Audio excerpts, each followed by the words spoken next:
يعني أنا لو قلت كرة التلج، كرة التلج ده مصطلح عالمي، الإنجليزي سنو بول،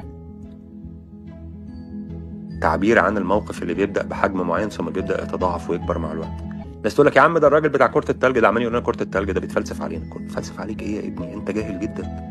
فعلا ما اقصدكش انت يا حبيبي، انت جاهل جدا. انت ابسط الكلام ما بتفهموش فبتسميه فلسفة.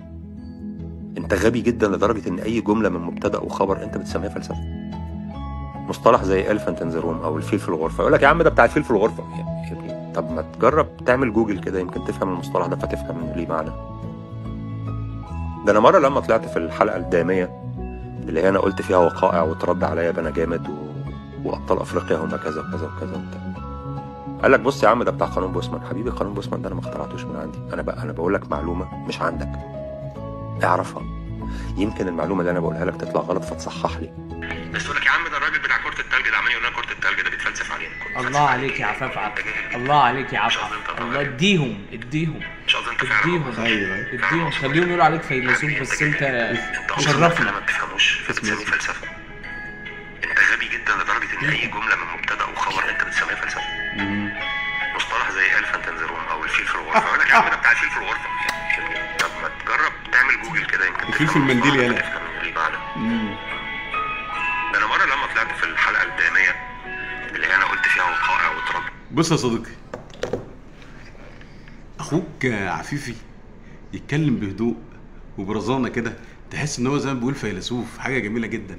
يجي يقول لك مغطى رجل القش، يجي يقول لك elephant in the room، يجي يقول لك سنو بول، كلام يجيب معاكوا حلو قوي، على اعتبار ان الاهلاويه مثلا مش فاهمين.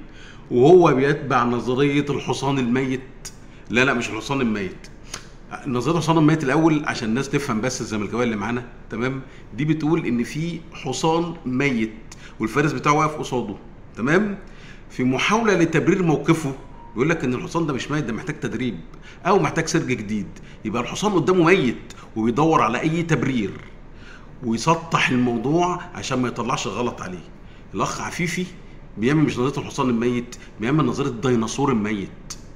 الزمالك قدامك قتيل او الناس بتقتل فيه واتيفر اللي عندك حاصل، تمام، لكن انت كل اللي شايفه انك عمال تبرر كل اللي بيحصل له بدون ما تنظر للنتيجه النهائيه ايه. انت بتموت يا بني ادم، حاول تقاوم، اعمل حاجه، شوف الغلط عند مين، ما تصدرش غلط للناس التانية. ان الزمالك بتقتل من الناس وما بتقتلش من الناس من اللي بره الاول، اللي بتقتل من جوه الاول جمهوره الفارس الابيض. انا ماليش دعوه بالجمهور، انا ما بتكلمش بالجمهور، الجمهور ده حاجه تانية خالص، لكن انا بتكلم ان الزمالك نفسه مقتول قدامك. يمرض ولا يموت يا حبيبي، مقتول يابا، الزمالك ديناصور مقتول، انتوا مش شايفين، انتوا عميان. زي ما هو بيتكلم، هو بيحاول يجهل ويسطح من المشكله اللي